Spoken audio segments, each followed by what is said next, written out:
book off my bookshelf is County Folklore, Leicestershire and Rutland, collected and edited by Charles James Billson, issued by the Folklore Society. Now this is a book of extracts and it's printed, and it's number 3, and it's printed in 1895, but it refers to a lot of texts that are a lot earlier, which I will endeavour to find those books somewhere.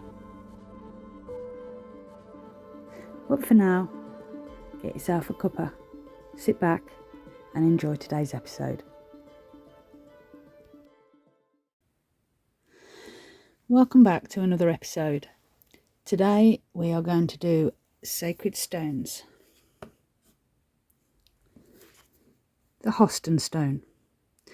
Some years ago I communicated some remarks which were inserted in the history of Leicestershire concerning the stone called by the inhabitants of Humberstone Hoston stone, or Hoston, meaning perhaps high stone. I have always regarded this stone, though now little noticed, as a very curious object, and having made myself of late years better acquainted than when I wrote before with the subjects with which I imagine this stone to be connected, I offer the following remarks, as correcting in some measure my former communications. This stone is one of those blocks of granite found very frequently in the neighbourhood, and supposed by the celebrated De Luc to be fragments cast by some convulsion of the earth from the primary and deepest strata. The Hoston stone lies on the ridge of the eminence, which, though not the highest of the neighbouring hills, is yet very conspicuous for a vast distance from the west. Some old persons in their neighbourhood still living remember when it stood a very considerable height, perhaps 8 or 10 feet in an artificial fossil hollow. About 50 or 60 years ago, the upper parts of the stone were broken off, and the foss levelled, that a plough might pass over it, but according to the then frequent remarks of the villagers, the owner of the land who did this deed never proposed afterwards. He certainly was reduced from being the owner of 5-yard land to use the then common phrase, or about 120 acres, to absolute poverty, and died about 6 years ago in the parish workhouse. This superstition opinion attached to the stone, together with the following circumstances, persuade me to think that the stone was what is usually called druidical. It possibly may have been a logan, or rocking stone, but of this there certainly is no evidence. There are, or rather were, about 50 years ago, traditionary tales in the village that a nunnery once stood on Hoston, and that steps had been found communicating subterraneously with the monks of Leicester Abbey, about 2 miles distant.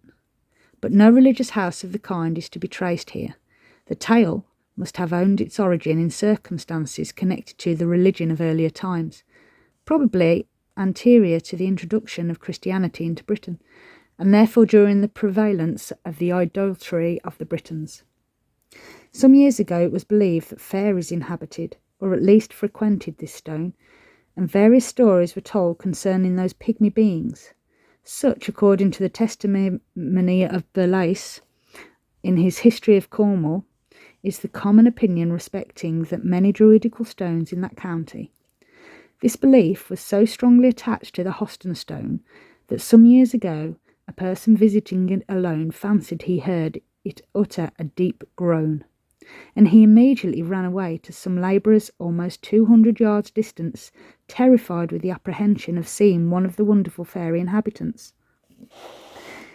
In the adjoining vale, at the distance of about 100 yards from the stone, on the north-east, is a plot of ground known before the enclose of the lordship by the name Hell-hole Furlong.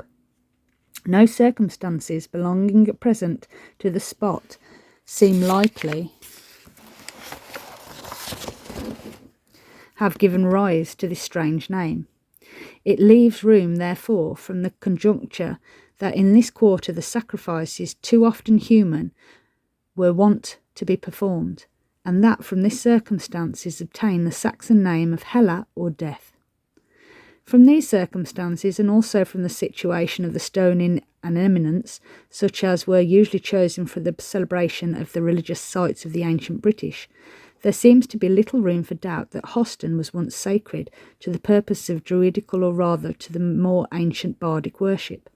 These spots are in some places still termed Homberards or Humberds, probably from the Erse word, according to Valancy, uam or oim, signifying fear or terror, and bard, the name of a well-known order of priests.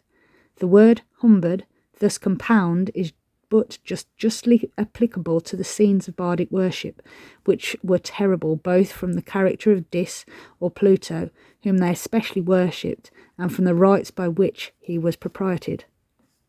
These conjectures and opinions derive further support from the name of the village within those liberties this stone is situated. Humberstone is very plainly the ton or town of the Humberd, or sacred place of bardic worship, for the village stands on the south side of the ridge, of which Hoston Height is part, and about half a mile from the stone, which is as near as inhabitants seem to have been allowed to approach those dreadfully sacred places. The name of Humberstone belongs to a village on the coast of Lincolnshire, near Grimsby. Should there be any 100 near it, the conclusion must be not only that the Lincolnshire village, but the River Humber itself, derive their name from the place of bardic worship. Taken from Gentleman's Library Magazine, English edition, 1813.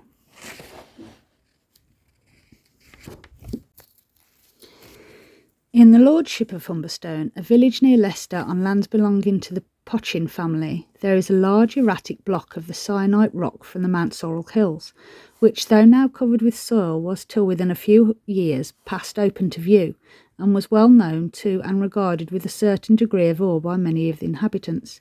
It was called the Holy Stone, was said to be attended by fairies. It was believed that any person practising any outrage towards it, or using any indignity, would never prosper. It is believed that the stone was the supporter of the Humberstone, from which the village obtained the name of Humberstone. Note: there are only 2 towns in England that bear the name of Humberstone, this near Leicester, the other near Grimsby in the county of Lincoln. Where there be any Humberstone near the latter village does not appear, but the singularity of the name leaves little room for doubt that such a stone must have stood near the place. This Humberstone is upon the shore of the estuary called the Humber, which in all probability derived its name from the amber, an object perhaps conspicuously placed, which mariners would not fail to reverse as they passed it, according to the known custom of ancient times.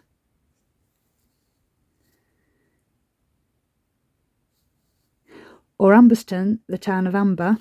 Note: a low hill on the lordship of a perfectly round form, crossed by the turnpike road leading to Uppingham, is called Rowborough, a name evidently compounded of the word barrow and the Celtic roll, confirming opinion of the Celtic origin of the village.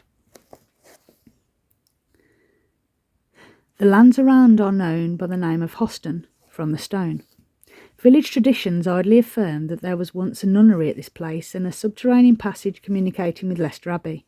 This tale probably originated at the Reformation, and every idle assertion tending to render monks odious was greedily swallowed.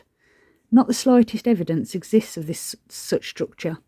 The tale, however, is not undeserving attention. It may have been found in a tradition that a Celtic cave was once extant at the place, perhaps beneath the stone on which the amber stood.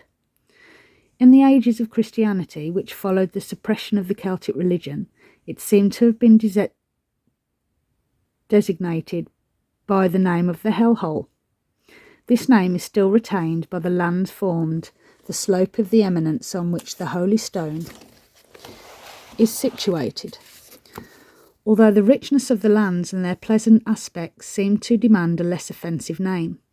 These circumstances afford evidence which cannot be reasonably contravened, that the name of Hellhole was given to a Celtic cave, which from the tale of the nunnery may be inferred to have been dedicated to a female divinity, possibly the Black Annis of the Leicester cave, and that the odious title was given in reference to the Celtic, possibly the cannibal, sacrifices there performed.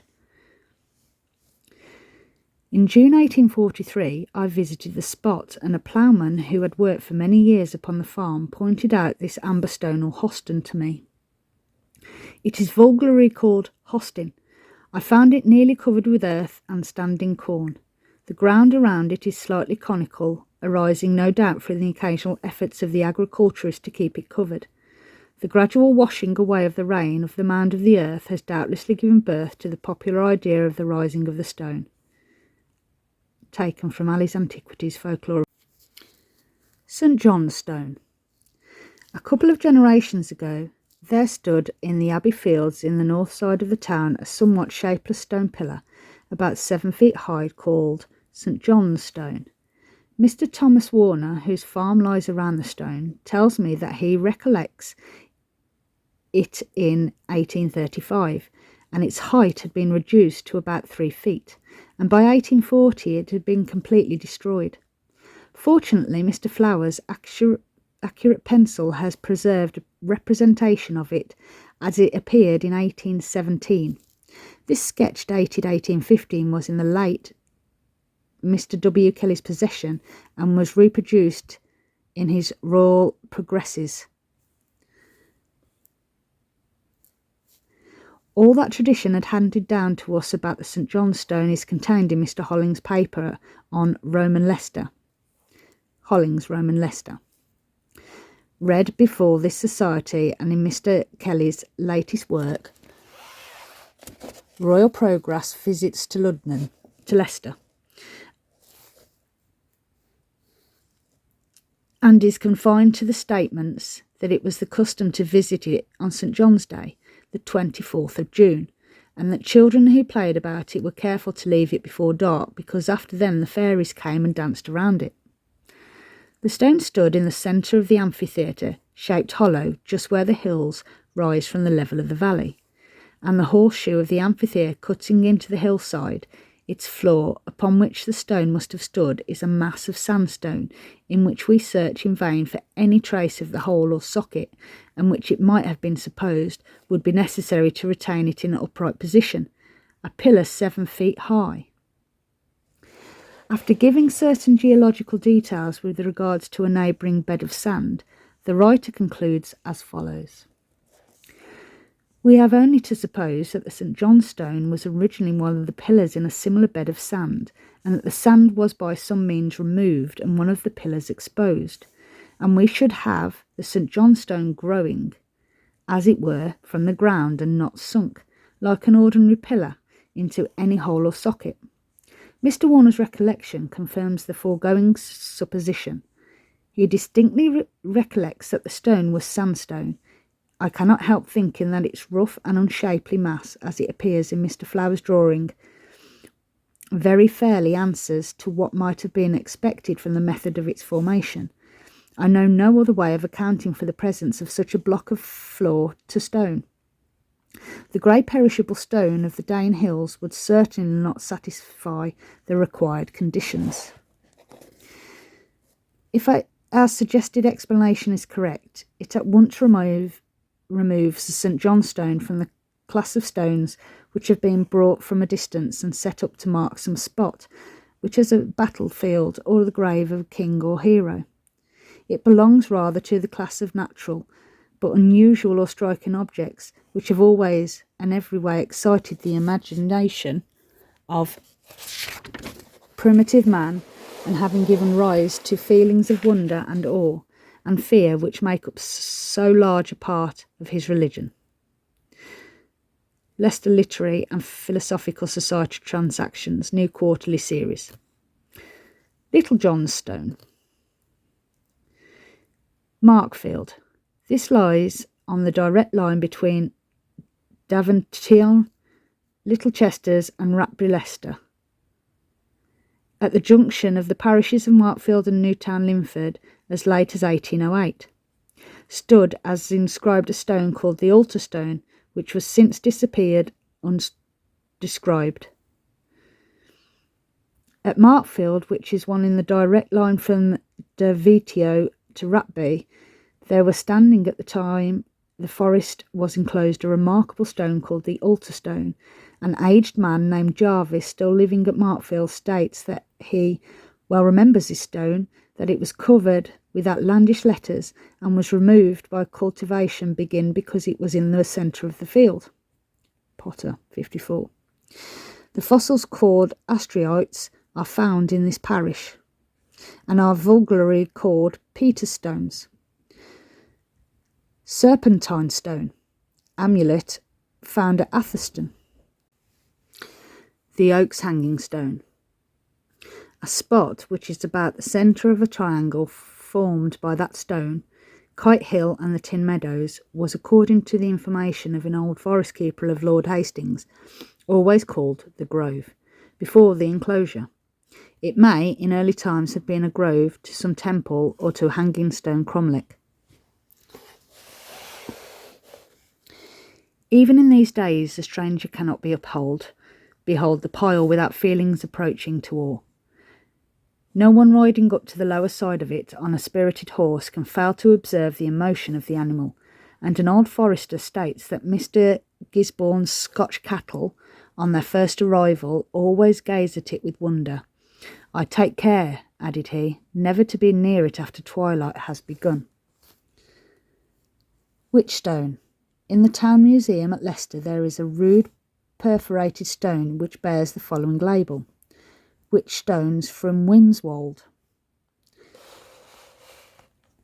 This has been preserved for many generations in our family until within the last few years great virtues were attributed to it. It prevented the entrance of fairies into the dairy, preserved the milk from taint, kept off disease and charmed off warts, etc.